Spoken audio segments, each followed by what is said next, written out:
Le débat du jour, Mickaël Ponge. Bonsoir et bienvenue à tous dans le débat du jour. Encore confidentiel il y a peu, on ne parle aujourd'hui que de lui, le Bitcoin. Folie du moment, à pas de géant, cette monnaie numérique créée en 2009 en dehors de toute institution et qui repose sur un protocole informatique. Et bien ce Bitcoin poursuit son inexorable marche en avant, objet de toutes les spéculations. Sa valeur a augmenté de 1000% en un an, frôlant ce lundi les 11 500 $ l'unité. Et comme il existe à ce jour près de 17 millions de Bitcoin en circulation, eh bien faites vous-même le calcul.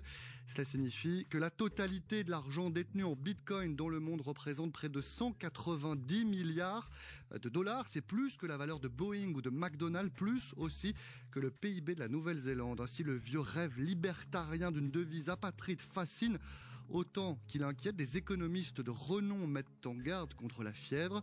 Jusqu'où ira l'envolée? Faut-il s'en inquiéter? Bref, le Bitcoin, bulle spéculative aux révolutions financières, c'est notre débat ce soir. RFI.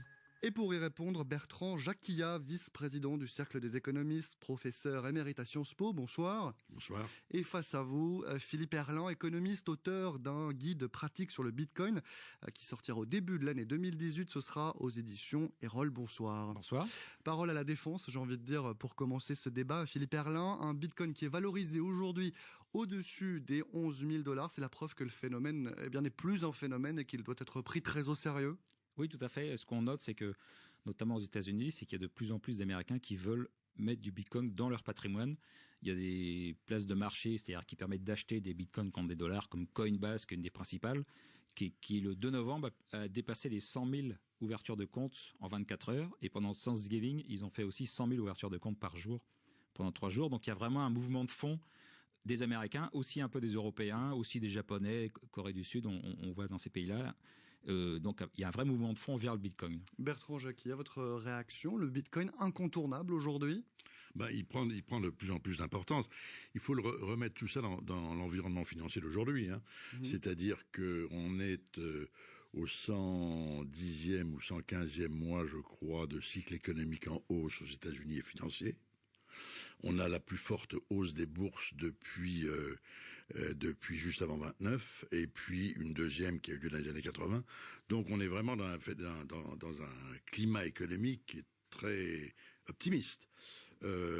Sans parler, ça n'a rien à voir avec le Bitcoin, mais sans parler des GAFA, des Amazon, des Google, des Alibaba, etc., qui aussi ont monté de plusieurs centaines de pourcents depuis 10 ans. Mais le Bitcoin, c'est un phénomène extraordinaire, puisqu'il a été créé, vous le rappeliez, fin 2009, début 2010. En réaction à la crise financière aussi, ça c'est important. Concomitamment à la crise financière en tout cas.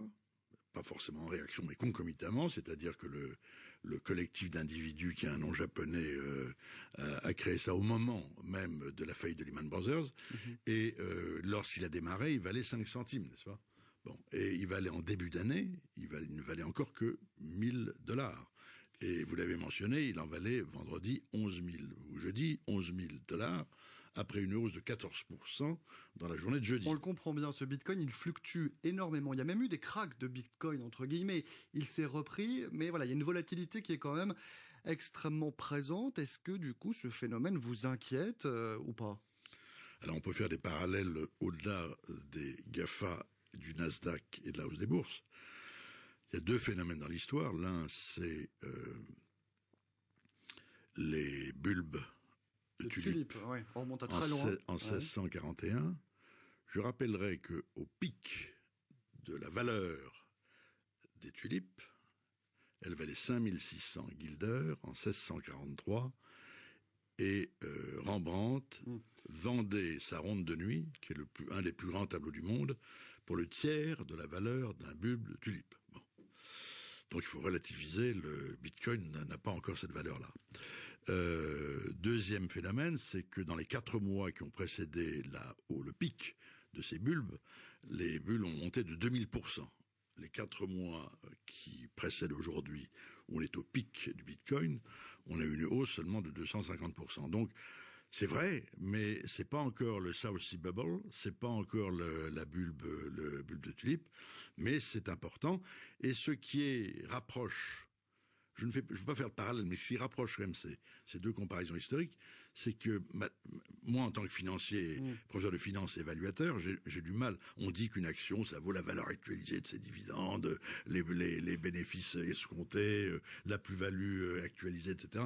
Là, le Bitcoin, il n'y a pas de revenus. La seule chose qu'on peut dire, c'est que le Bitcoin est un système, une monnaie qui risque entre guillemets, qui pourrait, à côté des grandes monnaies, et même peut-être contre les grandes monnaies, les supplanter à un horizon, je pense, assez lointain, et que, ce faisant, ce système-là, parce que c'est un deuxième point qui est très important, c'est qu'on a le Bitcoin, c'est la partie immergée de l'iceberg, mais en fait le Bitcoin, c'est le premier avatar des blockchains, c'est ce qu'on appelait les blockchains, les chaînes de blocs. Système sur lequel repose le Bitcoin. Système sur lequel repose le Bitcoin, mais il y a beaucoup d'autres applications que la monnaie, le Bitcoin, dans cette nouvelle architecture.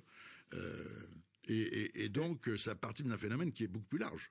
Philippe Herlin, est-ce que ce Bitcoin est en train de devenir, vous le disiez, de plus en plus, il est utilisé, on fait appel à lui. Est-ce que le Bitcoin est en train de devenir une monnaie presque comme les autres, finalement, comme l'euro ou le dollar? Quel est votre avis là-dessus? Alors, pas comme les autres, parce que c'est construit en opposition, comme vous le rappeliez, c'est construit au moment de la crise, en opposition...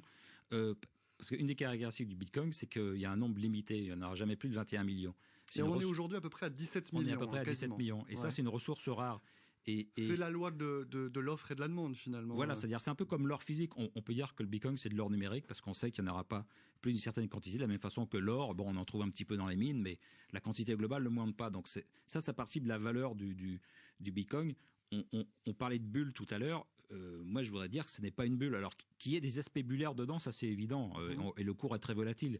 Mais dire que c'est uniquement une bulle, ça voudrait dire qu'il n'y a pas de valeur intrinsèque et que donc, fatalement, un jour ou l'autre, ça va s'écrouler et retomber à zéro, comme les bulles de tulipe. C'est pas le cas. Le Bitcoin a une valeur intrinsèque. Déjà, c'est un système de paiement qui est très efficace, notamment pour envoyer un paiement de pays à pays, ce qui aujourd'hui coûte très cher, quel que soit le système qu'on utilise, les banques ou d'autres acteurs. C'est facile. Il n'y a jamais eu de faux Bitcoin depuis le début et c'est pas cher. L'autre élément de valeur, on a parlé tout à l'heure, c'est la blockchain, ce qui permet d'implémenter tout un tas de services, de nouveaux services qui sont plus efficaces parce que ça fonctionne de façon décentralisée plutôt que centralisée. Donc c'est intrinsèquement de meilleure qualité. Et puis le fait que ce soit une ressource rare. Et tous ces éléments, ça contribue à la valeur intrinsèque du Bitcoin qui justifie qu'il y a un cours élevé aujourd'hui. Mais aujourd'hui, moi je ne vais pas acheter ma baguette de pain et payer en Bitcoin. Alors ce que j'aimerais simplement comprendre, est-ce que c'est une véritable monnaie qui est décentralisée ou est-ce que c'est un instrument qui est purement spéculatif? Bertrand Jacquillat. Non, c'est pas bien sûr, bien entendu, c'est un aspect, j'imagine, spéculatif, comme Philippe Herlin le rappelait avec cette place de marché où il y a eu 100 000 comptes ouverts le Black Friday, enfin le Thanksgiving ou le lendemain de Thanksgiving. Il est clair que ces gens-là sont attirés par un appât du gain. Lorsqu'on a dit qu'on a monté de 2000% en quelques mois, ça attire les mouches. Hein. Bon, mais je suis assez d'accord avec ce que disait Philippe, c'est-à-dire que on dit il n'y a pas de valeur intrinsèque. Il n'y a pas de valeur intrinsèque au sens purement étroit financier du terme que je rappelais, qui était une action, ça vaut les dividendes actualisés, ça vaut des trucs comme ça. Bon, là, il n'y a pas de dividendes, il n'y a pas de revenus, il n'y a pas de machin. Bon. Ceci étant, un système monétaire assis dont la base monétaire serait les bitcoins, non plus le dollar, le renminbi, l'euro, etc., ce serait un système qui serait énormément économe de ressources dans l'économie. On chiffre ça à plusieurs centaines de milliards de dollars. C'est-à-dire que ce système décentralisé d'achat, de vente, de paiement, décentralisé, universel, immuable, non falsifiable, etc., ça a beaucoup de valeur. Alors, qui touche cette valeur? C'est toute l'économie qui va toucher cette valeur. C'est-à-dire que au lieu d'avoir un système bancaire qui est relativement cher, bien qu'il soit beaucoup moins cher qu'il était il y a 50 ans, mais qui est encore assez cher quand on fait des transactions, là on a un système où les transactions sont beaucoup moins chères. Donc tout ça, ça fait l'économie dans le système. Alors qui va toucher ça? C'est là où c'est difficile à rattacher ça à la valeur de dividende d'une action. C'est qui va toucher cette économie globale du système? C'est tout le monde. Et si le système se généralise, Philippe Herlin, est-ce qu'il y a un risque de déstabilisation pour l'économie telle qu'on la connaît aujourd'hui? Non, au contraire, moi je trouve que c'est une vertu thérapeutique, c'est une monnaie saine, le Bitcoin. Vous disiez tout à l'heure, je ne vais pas acheter ma baguette de pain avec du Bitcoin. C'est vrai que nous, on n'a pas besoin. On a l'euro qui est une monnaie stable, on n'a pas besoin d'utiliser le Bitcoin. Mais il y a beaucoup de pays dans lesquels les monnaies s'écroulent. Au Zimbabwe, par exemple. Au Zimbabwe, par exemple, au Venezuela. Et au Venezuela, les gens basculent de plus en plus sur le sur le Bitcoin parce que pour eux, c'est une façon tout simplement de continuer à manger, quoi. Parce que s'ils comptaient sur leur propre monnaie, ils pourraient mourir de faim. Donc ça a une vraie utilité. Dans beaucoup de pays émergents, c'est une façon aussi de faire du commerce de pays à pays quand il y a un contrôle de l'échange qui l'empêche. C'est une façon de garantir un minimum son pouvoir d'achat quand les monnaies subissent une vague d'hyperinflation, et ça arrive malheureusement souvent. Et donc, ça peut être aussi un instrument de développement. Et puis, il faut savoir qu'il y a la moitié de la population mondiale qui n'est pas bancarisée, qui n'a pas de compte en banque, alors qu'avec un smartphone et des bitcoins, vous avez les services d'une banque, vous pouvez faire des virements sans problème. Donc ça apporte un outil de développement. Il faut aussi voir cet aspect-là. À vous entendre, Philippe Erland, on a envie évidemment nous aussi de céder à cette folie Bitcoin. Qu'est-ce que vous répondez à des économistes de renom, des prix Nobel comme Joseph Stiglitz ou comme Jean Tirole, qui justement mettent en garde, attention à cette folie et à cette folie Bitcoin, et même sans parler d'eux aujourd'hui, par exemple, les institutions financières françaises mettent en garde aussi, attention à ne pas investir toutes vos économies dans ces Bitcoins. Non, mais Jean Tirole met en garde, mais en disant qu'il n'y a aucune valeur intrinsèque, ce qui veut dire qu'il s'est pas penché, il n'a pas pris la peine de se pencher sur le fonctionnement même du Bitcoin, donc c'est un petit peu dommage. Maintenant, quand la Banque de France ou l'AMF disent qu'il faut être prudent, ils ont tout à fait raison, ils sont dans leur rôle, et évidemment qu'il faut être prudent. Il peut y avoir, quand on regarde le cours du Bitcoin, il est extrêmement volatile, donc il ne faut pas croire qu'on investit et puis ensuite on va gagner de l'argent sans se fatiguer. Ça marche pas comme ça. Ça marche par des phases de développement. On sait qu'aujourd'hui, le réseau Bitcoin, il est un peu saturé, et il faut augmenter le nombre de transactions par seconde qui est assez faible. Donc il y a tout un processus de logiciels qui vont être mis en place au cours de l'année 2018, mais c'est pas sûr que ça se fasse vraiment bien. Il peut y avoir des problèmes. Bon, et tout ça sont des enjeux que le Bitcoin va devoir relever, et rien ne dit qu'il pourra les relever. Donc il y a une part de risque qui est évidente. Le débat du jour sur RFI. Michael Ponge. On s'intéresse donc au Bitcoin ce soir. Bertrand Jacquillat, vice-président du Cercle des économistes. Dites-nous, on a le sentiment quand même qu'aujourd'hui, eh bien, les institutions financières telles que les banques centrales, telles que les banques privées aussi, essayent de reprendre la main sur un produit qui leur a complètement échappé et qui a été créé en dehors de leur précaré. Alors, j'ai pas la citation exacte, n'est-ce pas, mais Mario Draghi, par exemple, se plaignait, soulignait les risques qu'il y avait dans le Bitcoin, en disant que quand même ça n'empêcherait pas les banques centrales de continuer à exercer leur pouvoir de monopole. Donc si vous avez dans le monde des banquiers centraux qui se plaignent de la concurrence du Bitcoin... On rappelle quand même les banques centrales qui sont, elles, habilitées justement à réguler, les gérer, le dollar, la base monétaire dollar, la base monétaire euro, la base monétaire renminbi. Donc tous ces gens-là ont des intérêts personnels, des intérêts par leur fonction, à ce que l'euro continue à prospérer, le dollar, etc. Bon. Or, effectivement, le Bitcoin est une menace pour la régulation bancaire, la régulation monétaire, et d'ailleurs, c'est des choses qu'il faudra prendre en compte, que les banquiers centraux doivent prendre en compte. On n'est pas contre les États et contre les banques centrales, mais on voit bien que les gens qui ont des positions établies d'un système monétaire qui fonctionne à peu près sont pas très favorables à la venue de ce canard. Philippe Erland, comment est-ce que vous expliquez cette crainte, je ne sais pas comment l'appeler, de la part... En fait, historiquement, depuis toujours, la monnaie est liée au pouvoir. C'est une fonction souveraine. Et là, le fait qu'il y ait une monnaie qui n'appartienne à personne, qui émerge comme ça et qui suscite de l'intérêt de millions de personnes, ça provoque une inquiétude chez les dirigeants. Bon, en même temps, ils se rendent compte qu'il n'y a pas de volonté hégémonique dans le Bitcoin. C'est-à-dire, si vous ne croyez pas au Bitcoin, vous ne l'utilisez pas, il n'y a pas de problème. Et personne ne vous obligera à l'utiliser. Il n'y a pas de loi qui oblige à utiliser le Bitcoin. Par contre, l'euro, bon, si vous n'y croyez pas, de toute façon, votre salaire est versé en euros, vous payez vos impôts en euros, vous êtes un peu obligé. Bon. Mais moi, je crois que aussi, ce qui peut faire peur, mais en même temps, ça peut être aussi une sécurité, c'est la concurrence des monnaies. C'est-à-dire que si un jour l'euro est mal géré et qu'il y a une vague d'inflation qui commence à ruiner tout doucement les épargnants, eh bien, les gens pourront se reporter sur le Bitcoin. Et je trouve que cette planche de salut, ça peut être quelque chose de sain, parce que ça peut éviter que les banques centrales ne fassent un peu trop de planches à billets, par exemple. Mais aujourd'hui, est-ce que ces banques centrales qui disent, voilà, ce n'est pas une monnaie, en tout cas en tant que telle, est-ce qu'elles doivent s'y intéresser à ce Bitcoin ou continuer à détourner le regard? Le Bitcoin a tous les attributs d'une monnaie.